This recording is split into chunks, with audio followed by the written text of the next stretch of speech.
Hello children, how are you all? I am fine here and I expect the same from you. I am Dakshayani, handling biology from Bardhasnar Metric Higher Secondary School, Arakonam. Children, today we are going to discuss 10th standard, chapter 12. This is the first chapter in biology children, and what is the topic name? Plant anatomy and plant physiology. Here in this lesson we are going to study about the internal structure of the plant structures. What are all the plant structures? Root, stem and the leaves, right? So today in this session we are going to discuss about the internal structure of dicot root and the monocot root, and we are going to compare the difference between the monocot and the dicot root. Children, now we are going to study the internal structure of the dicot root. And since it is a root, it has many root hairs on the surface. So what is the first part? The first part is the root hairs.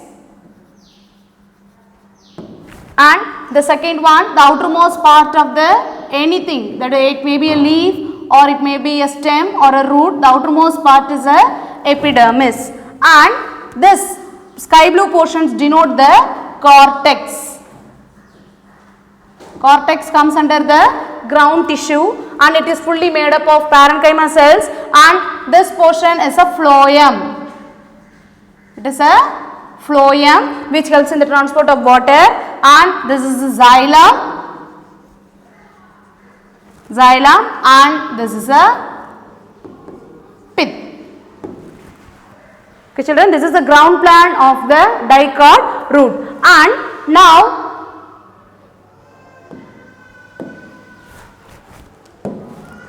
next we are going to study about the internal structure of the dicot root. If we take a small slice of the ground plan, what will be the structure? And this is the structure of the dicot root, and this is a small portion, a section is enlarged children. And what is the outermost part? As discussed in the ground plan, the outermost part is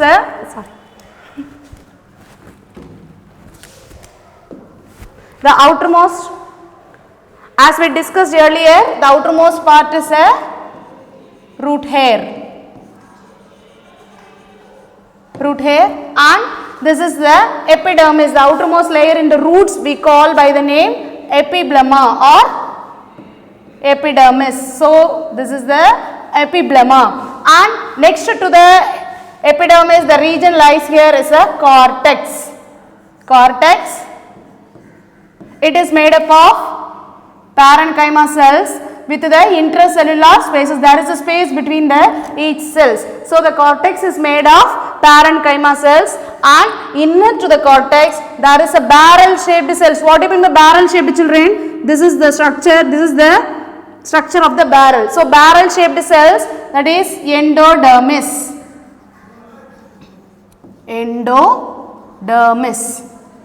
And inner to the endodermis we have pericycle. What is the layer? Pericycle. And this endodermis, in the middle they have the passage cells to allow the flow of water from the root hair into the xylem. So this structure we call it as a passage cells. And this structure denotes a phloem. And what is the function of the phloem? Phloem helps in the transport of food materials, right? So phloem, and this is a xylem. Xylem is of two types here.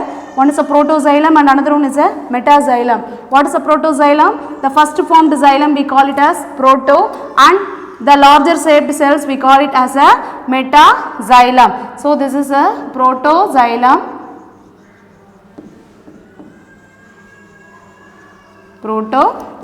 and this one is a metaxylem. And in between the xylem and the phloem there is some cells called as a conjunctive tissues. What we can say? Conjunctive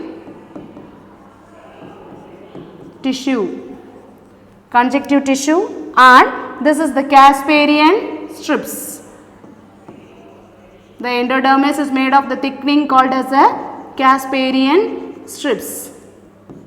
Children, now we have marked the parts of the internal structure of the dicot root, and now we are going to see the function.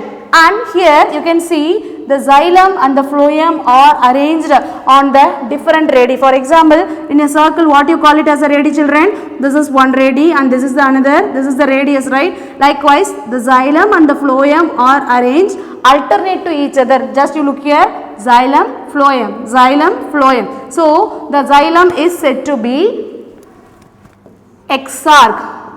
What do you mean by exarch? Exarch means the protoxylem towards the outer and metaxylem towards the center. We call it as exarch. And the xylem array exists in 4 rows. In this condition, it is said to be tetrarch. Tetra means 4. So, since the xylem array appear in the 4 rows, it is said to be tetrarch. And here it exhibits the radial symmetry. Radial means the xylem and phloem are arranged in different radii. So this is the internal structure of this dicot root, children. And what is the function of the passage cells? Since the endodermis is made up of thickenings called Casparian strips, water cannot enter into the xylem. So through these passage cells, the water enters into the xylem. So the main function of the passage cell is to facilitate the entry of water. So this is the internal structure of the dicot root. Children, now we are going to study about the ground plan of the monocot root. Monocot root, we can say maize, paddy. If you take the root, mostly the monocot root are fibrous in nature. For example, what do you mean by fibrous? The roots, all the roots will be arising from the same, and it has many hairs like this. For the example, you can say the paddy plant all comes under the monocot plant. Okay, and next, now we are going to discuss about the structure, ground plan of this, and what is outermost structure, children. Since it is a root, the outermost structure is a root hair. As a root hair, and the outermost layer, that is a piliferous layer, epiblema, and this is a cortex, and this is the endodermis inner to the cortex. What is present? Endodermis, and the center portion is a pith. Right. So this is the ground plan of the monocot root, and now we are going to see the internal structure of the monocot root. This is the internal structure of the monocot, children. A section enlarged. Same, the monocot and the dicot root are similar to each other, but in 2 conditions. Okay, one is that the conjunctive tissue there, it is made up of, in the dicot root it is made up of parenchyma cells, but here it is made up of sclerenchyma cells, and there the xylem is said to be tetrarch. What means tetrarch? It arrays in 4 rows, but here you see the xylem exists in many rows, so the condition is said to be polyarch. And now let us discuss the parts of the root. First one, what is outermost layer, children? Yes, very good, since it is a root. What is absent? Stromata is absent, cuticle is absent, so the outermost part is a root hair. Outermost part is a root hair, and epiblema,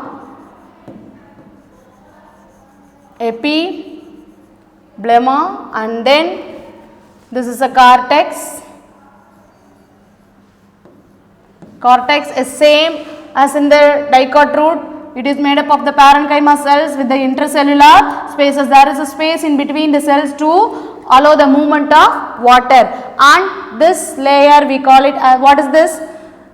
This is said to be the passage cell, which allows the movement of water, passage cells. And next to the cortex we have the layer called endodermis. And next we are going to discuss about the, what is the next layer? Pericycle. Inner to the endodermis there is a layer called pericycle, and this layer we call it as a protoxylem. What is a protoxylem? The first formed xylem we call it as a protoxylem.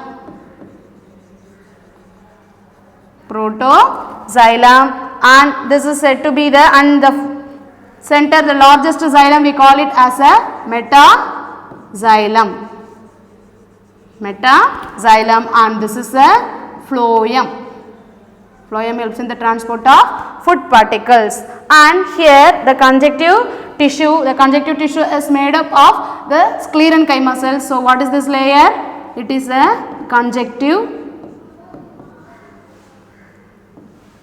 tissue. Conjunctive tissue, and the innermost layer here, this is the innermost layer, is a pith. It is a pith. The pith is absent in the dicot root, but the pith is present in the monocot root. And now we are going to see about the function of this. What are the functions? And here you see, children, the xylem and phloem are arranged in different radii. So here the xylem is said to be radial. What do you mean by radial? They exist in different radii. And here the xylem is said to be exarch. What do you mean by exarch? Protoxylem towards the periphery and metaxylem towards the center. So here also we say the xylem is exarch. And here and next the xylem is said to be polyarch. What do you mean by polyarch? Since they arise in different rows. They arise in different rows. So we say this as a polyarch. Polyarch. So this is the structure about the internal structure of the dicot monocot root, children. So what are all the things we discussed? We discussed about the outermost layer epidermis, and inner to it cortex, endodermis, pericycle, xylem, phloem, and the centermost part is the pith. Okay. Children, we have discussed about the dicot root and the monocot root, and now we are going to see what is the main difference between the dicot root and the monocot root. Okay, so in the case of vascular tissue, you can see in dicot root, what is the condition of the xylem, children, is very limited, because we studied the xylem is said to be tetrach. What do you mean by tetrach? Tetrach means the xylem exists only in the 4 rows. So here we can say the xylem is usually limited, but here it is said to be polyarch. So it is said to be more. It is present usually more in number. And next, conjunctive tissue, we studied that in dicot root, the conjunctive tissue. What is the conjunctive tissue? The tissue which is present between the xylem and the phloem. For example, if this is a xylem and if this is a phloem, there will be some cells present in between. This is called as a conjunctive tissue, and conjunctive tissue here it is said to be, it is made up of parenchyma cells, hence it is said to be parenchymatous. But in the case of monocot root, the conjunctive tissue is made of sclerenchyma cells, so it is said to be sclerenchymatous. It is a neat question, children. They will be asking what is the main difference between the monocot root and the dicot root. The answer is the conjunctive tissue is made of parenchyma in dicot root and sclerenchyma in the monocot root. And cambium. What is the cambium? There is some tissues present between the xylem and the phloem. Cambium is present in the matured plants. It is present only in the dicot root, but it is absent in the monocot root. And here xylem, it already we discussed, is tetrach. It occurs in 4 rows, but here it occurs in many rows, so it is said to be polyarch. Children, so far we have discussed the internal structure of dicot root and the monocot root, and we have compared the characters of both. So practice the diagrams of both the dicot and the monocot root, and go through the study material attached with this. Thank you, children. Have a nice day.